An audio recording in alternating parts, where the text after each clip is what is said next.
नमस्कार बच्चों, आज हम लोग बात करेंगे। चैप्टर है हमारा मेटल्स एंड नॉन मेटल, जिस पर हमने पिछले वीडियो में बात की थी।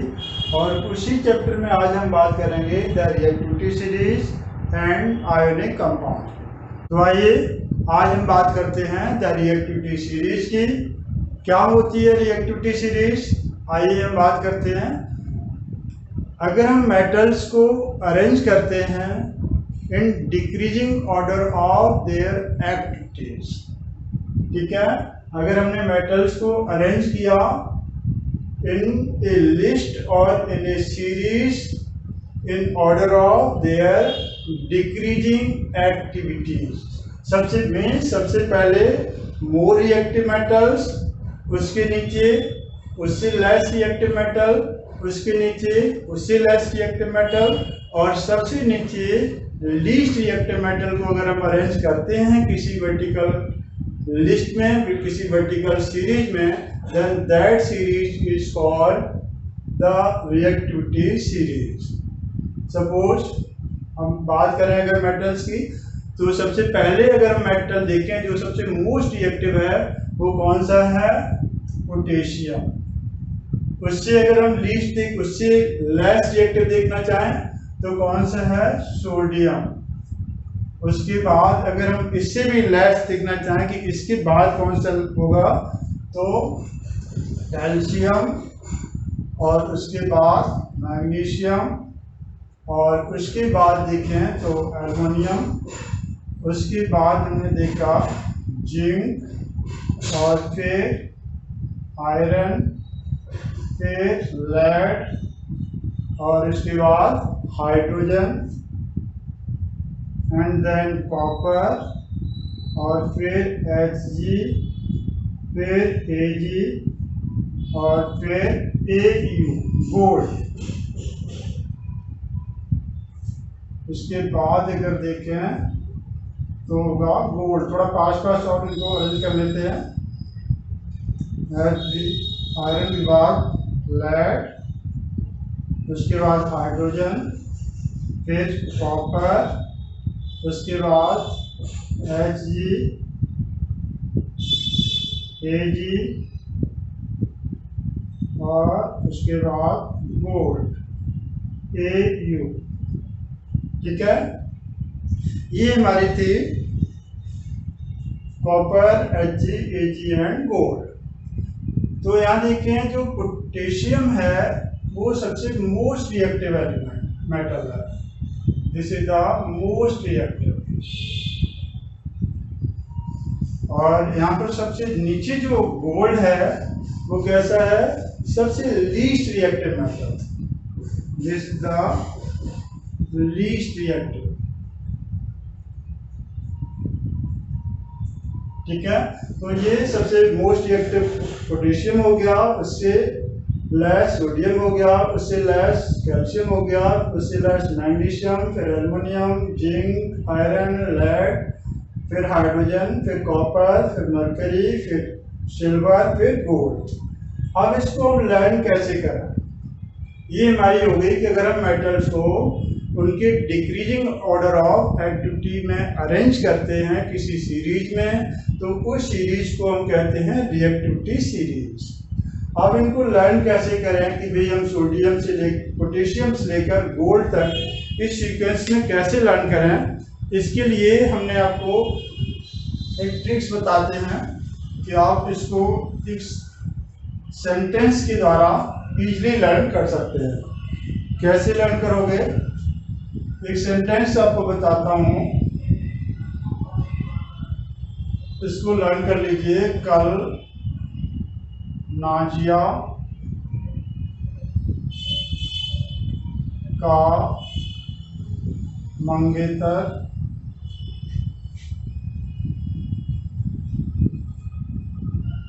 अली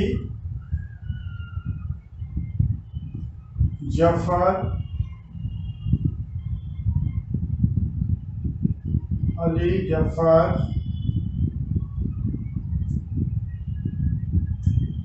कल, हमारा समझ में, कल नाजिया का मंगेतर अली जफर, फिर Fe को लिखेंगे फिर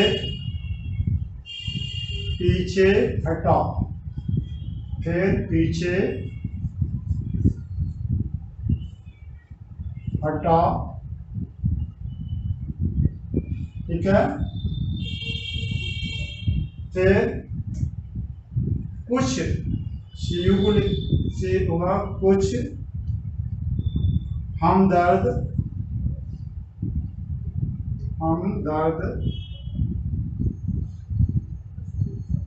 कुछ हमदर्द आगे, तेजी से लिखेंगे आगे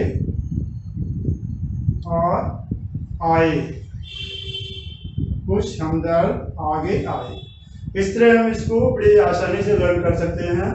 कल नाजिया का मंगेतर अली जफर फिर पीछे हटा, कुछ हमदर्द आगे आए। तो इससे हम पूरी जो हमारी रिएक्टिविटी सीरीज है उसको एक सेंटेंस में आसानी से लर्न कर सकते हैं। तो ये हमारी रिएक्टिविटी सीरीज थी। और कैसे लर्न करोगे इसके लिए हमने आपको स्लोगन टाइप बताया कि कल नाजिया का मंगेतर अली जफर फिर पीछे हटा, कुछ हमदर्द आगे आए। तो ये रिएक्टिविटी सीरीज हो गई। और उसके बाद अगला हमारा टॉपिक है कि how do metals and non metal react to each other. अगला टॉपिक है हमारा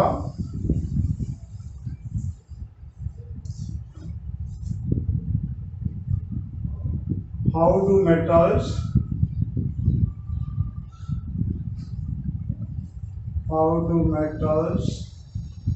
and non-metals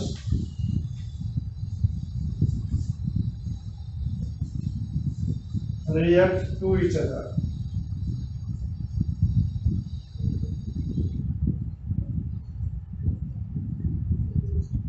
metal and non metal एक दूसरे से रिएक्ट करेंगे तो क्या फॉर्म होगा और कैसे फॉर्म होगा, इस पर हम लोग बात करेंगे।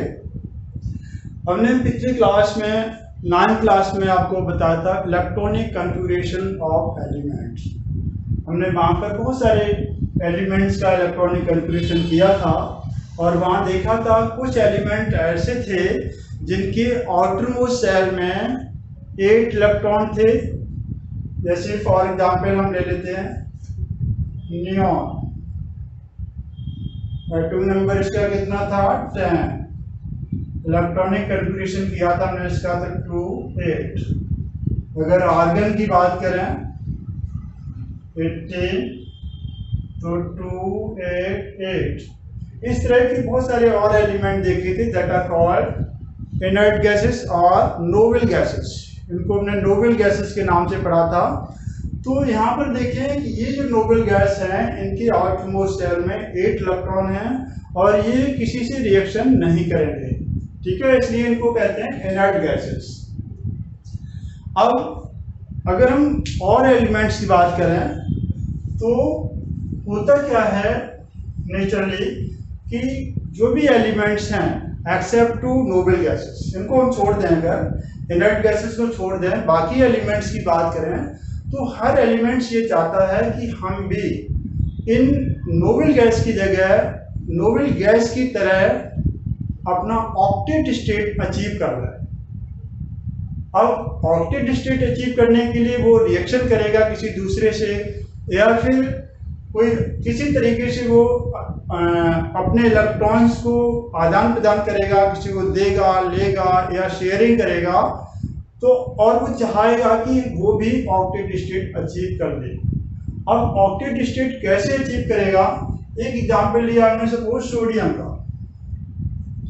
सोडियम का देखें एग्जाम्पल लिया हमने, यहाँ पर इसके पास है एटॉमिक नंबर सोडियम है 11।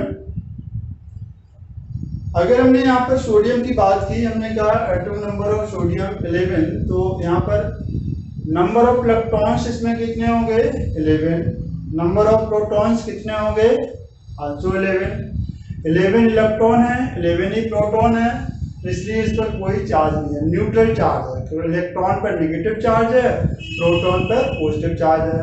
तो -11 एंड +11 कितना हो गया 0 चार्ज हो गया, इसलिए इस पर कोई चार्ज नहीं है। अब जब हमने इसका इलेक्ट्रॉनिक कॉन्फ़िगरेशन किया तो देखा क्या होगा 2 8 1।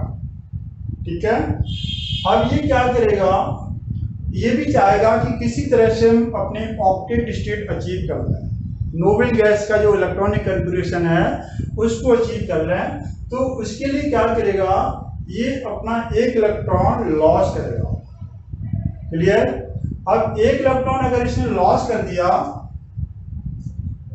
देखो सोडियम के पास से भी 2 8 8 1 ये इलेक्ट्रॉन से इसने अपना एक इलेक्ट्रॉन लॉस कर दिया, और अब इसके पास बचे 2 8 इलेक्ट्रॉन, मतलब 10 इलेक्ट्रॉन बचे।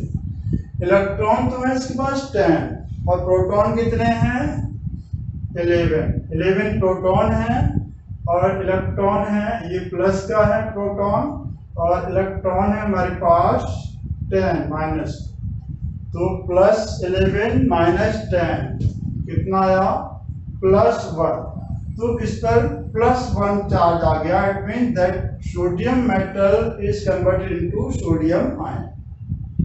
ठीक है, इसी तरह से अगर हम देखें क्लोरीन का एग्जाम्पल ले लें 17, इसमें 17 इलेक्ट्रॉन है, 17 ही प्रोटॉन है। अगर हम इसका इलेक्ट्रॉनिक कन्फिगरेशन करें तो क्या होगा 2 8 7। अब ये भी चाहेगा कि हम अपने आउटमोस्ट ऑर्बिट कंप्लीट कर लें। यहाँ पर आउटमोस्ट ऑर्बिट कंप्लीट करने के लिए कितना चाहिए 8 इलेक्ट्रॉन चाहिए, इसके बाद 7 है। तो ये किसी से एक इलेक्ट्रॉन लेगा, और जब इसने एक इलेक्ट्रॉन लिया, अभी इसके पास 2 8 7 इलेक्ट्रॉन्स हैं। जब इसने एक इलेक्ट्रॉन ले लिया तो क्या बनेगा ये 2 8 8। अब इसके पास हो गए नंबर ऑफ इलेक्ट्रॉन्स कितने हो गए 18। नंबर ऑफ इलेक्ट्रॉन हो गए 18। नंबर ऑफ प्रोटॉन उतने ही हैं जितने यहाँ पर थे। यहाँ पर नंबर ऑफ प्रोटॉन्स कितने थे 17। तो नंबर ऑफ प्रोटॉन्स यहाँ भी 17 है। 18 इलेक्ट्रॉन्स एंड 17 प्रोटॉन। तो -18 + 17 कितना आया -1। तो इस पर -1 चार्ज आ गया, मीन्स ये क्लोराइड आयन बन गया। ठीक है, अब कब कोई एलिमेंट इलेक्ट्रॉन को लॉस करेगा, कब गेन करेगा, तो इसके लिए देख लो। अगर किसी एलिमेंट के outer most shell means valency shell, अगर किसी एलिमेंट के वैलेंसी सेल और आउटर मोस्ट सेल में 1 इलेक्ट्रॉन है, 2 इलेक्ट्रॉन्स है या 3 इलेक्ट्रॉन्स है, तो ये अपने इलेक्ट्रॉन्स को क्या करेंगे लॉस कर देंगे। 1 इलेक्ट्रॉन है तो 1 लॉस करेगा, 2 इलेक्ट्रॉन्स हैं तो 2 लॉस कर देंगे, और 3 इलेक्ट्रॉन्स हैं आउटर मोस्ट सेल में तो तीनों इलेक्ट्रॉन लॉस करेंगे। तो यहाँ पर हो गया हमारा किसी एलिमेंट की आउटर मोस्ट सेल में 1 2 3 इलेक्ट्रॉन्स हैं तो वो लॉस करेंगे। अगर किसी एलिमेंट के आउटर मोस्ट सेल में 5 6 7 इलेक्ट्रॉन्स हैं तो वो क्या करेगा गेन करेगा। कितना गेन करेगा, ये चाह क्या रहे हैं, क्यों लॉस कर रहे हैं, क्यों गेन कर रहे हैं। These element want to achieve their octet state. वो octet state noble gas electronic configuration achieve करने के लिए ऐसा कर रहे हैं। तो यहाँ पर 8 इलेक्ट्रॉन करने के लिए क्या करेंगे, अगर 5 इलेक्ट्रॉन्स हैं आउटर मोस्ट सेल में और उन्हें करना है 8, तो कितने इलेक्ट्रॉन गेन करेंगे 3 इलेक्ट्रॉन्स और गेन करेंगे, मतलब 5 6 7 है तो गेन करेंगे। इस केस में ये गेन करेंगे। कितना गेन करेंगे इसको फाइंड आउट करने के लिए हम कर सकते हैं 8 minus number of electron in outer most shell. जितने आउटर मोस्ट सेल में इलेक्ट्रॉन है उनको 8 में से माइनस कर दें, उतने ही इलेक्ट्रॉन को वो गेन करेंगे। अगर किसी के आउटरमोस्ट शेल में 6 इलेक्ट्रॉन है तो वो कितना गेन करेगा?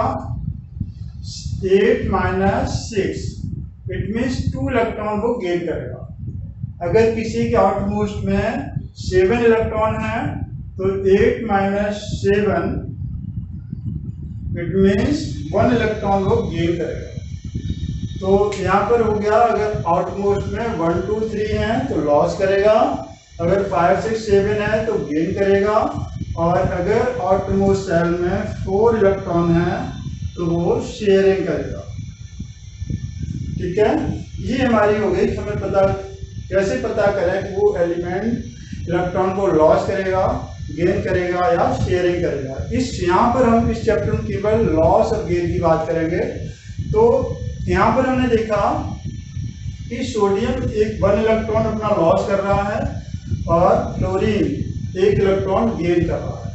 अब अगर हम इस सोडियम और क्लोरीन का रिएक्शन कराते हैं, यहाँ पर हम सोडियम और क्लोरीन का अगर रिएक्शन कराते हैं तो क्या करेगा? ये सोडियम अपना 1 इलेक्ट्रॉन लॉस करेगा, क्लोरीन 1 इलेक्ट्रॉन लेगा। इनके इलेक्ट्रॉनों की लेने देने के रिलेशन से जो कंपाउंड बनेगा that is called ionic compound. Clear? Means metal and non metal के एक दूसरे के इलेक्ट्रॉन देने लेने के रिलेशन से जो भी कंपाउंड बनेगा that is called ionic compound. In other word we can say when metal react to non-metal then form ionic compound। कोई भी अगर मेटल नॉन मेटल के साथ रिएक्ट करेगा तो आयोनिक कंपाउंड बनेगा। कैसे बनेगा आयोनिक कंपाउंड? हम लोग बात करते हैं फॉर्मेशन ऑफ सोडियम क्लोराइड ले लेते हैं। फॉर्मेशन ऑफ सोडियम क्लोराइड बात करते हैं हम। फॉर्मेशन ऑफ आयोनिक कंपाउंड समझ लिया सबने। अलग से पूछ सकते हैं व्हाट आर आयोनिक कंपाउंड, यहाँ से अलग से भी आपसे पूछा जा सकता है ionic compound.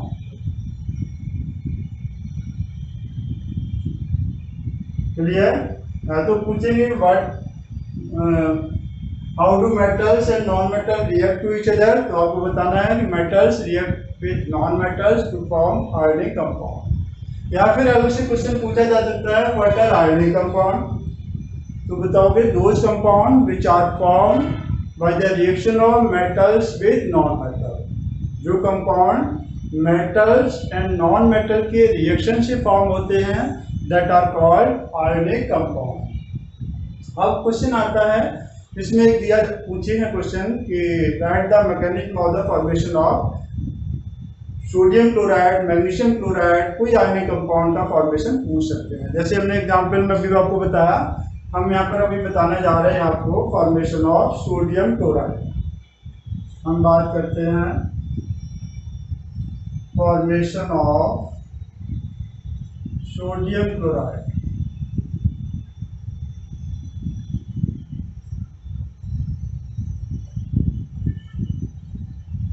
Formation of sodium chloride यहाँ पर देखें,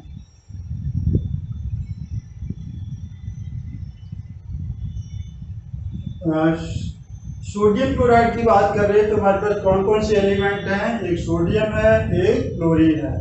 तो पहले हम बात करेंगे सोडियम की।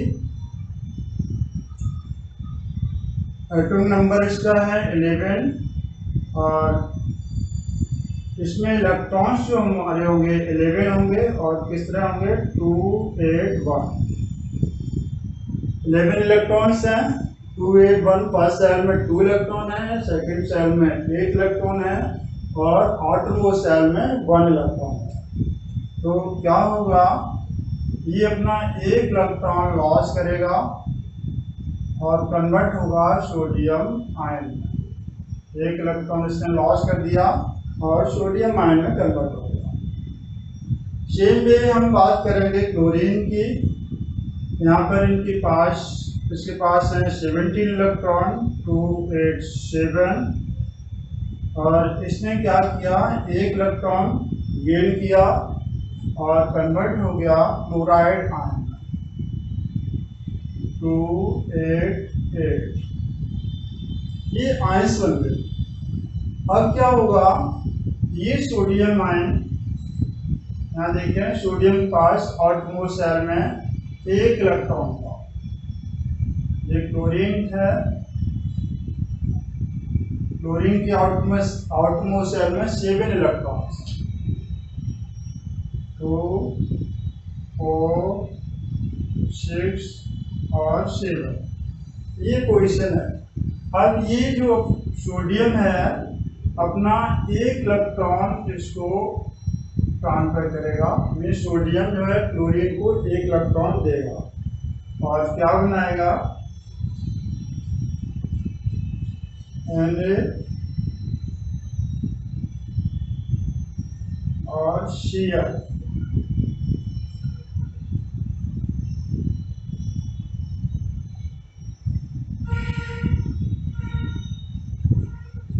ये बन गया हमारा sodium chloride. This is the formation of sodium chloride. इसी तरह हम दूसरे कंपाउंड की बात कर सकते हैं। दूसरा हम देखें another example formation of magnesium chloride. इसी तरह हम देख सकते हैं फॉर्मेशन ऑफ मैग्नीशियम क्लोराइड।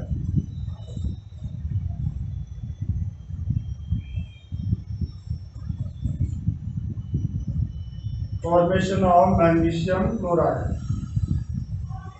कैसे फॉर्म करोगे, सेम वे। पहले हम इलेक्ट्रॉनिक कॉन्फ़िगरेशन ऑफ मैग्नीशियम की बात करेंगे। तो मैग्नीशियम में atomic number of magnesium is 12, it means number of electron is also 12 और 12 है तो किस तरह से होंगे 2 8 एंड 2। ठीक है, अब ये क्या करेगा, ऑलमोस्ट सेल में 2 इलेक्ट्रॉन है तो 2 इलेक्ट्रॉन को लॉस करेगा and converted into magnesium ion, 2 electron इसमें लॉस कर देंगे। दूसरा हमारा एलिमेंट है क्लोरीन। क्लोरीन का हमने देखा 287 है और इसने 1 इलेक्ट्रॉन गेन किया, कन्वर्ट हो गया क्लोराइड आयन में 288। अब देखो यहाँ पर हमारे पास है मैग्नीशियम, इसकी आउटमोस्ट सेल में कितने इलेक्ट्रॉन है 2। ठीक है, दूसरा हमारे पास है क्लोरीन, इसके आउटमोस्ट सेल में कितने इलेक्ट्रॉन है 7, इसके आउटमोस्ट सेल में है इलेक्ट्रॉन 7, 2 6 एंड 7। अब ये तो 2 इलेक्ट्रॉन देगा बट ये तो क्लोरीन 1 ही इलेक्ट्रॉन ले पाएगा, इसलिए यहाँ पर हम 2 एटम लेंगे क्योंकि 2 इलेक्ट्रॉन चाहिए ये दे रहा है तो और ये 1 ही ले पा रहा है, इसलिए 2 एटम यहाँ पर रिक्वायर्ड होंगे क्लोरीन के। Cl दूसरा हमने ले लिया, इसके भी आउटमोस्ट में 7 इलेक्ट्रॉन है। ठीक है, अब ये मैग्नीशियम 1 इलेक्ट्रॉन तो अपना इस क्लोरीन को देगा और 1 इलेक्ट्रॉन इस क्लोरीन को देगा और क्या बनाया Mg एंड Cl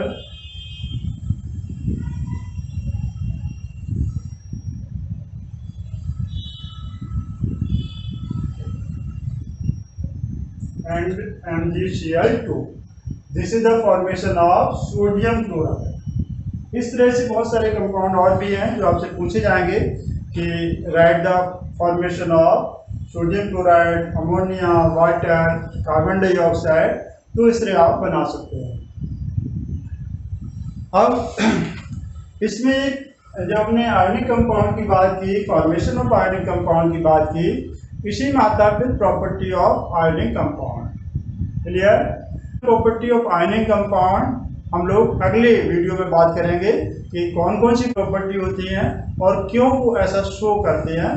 तो यहाँ तक पढ़कर आइए, कल हम लोग फिर इसी टॉपिक पे बात करेंगे, property of ionic compound. Thank you.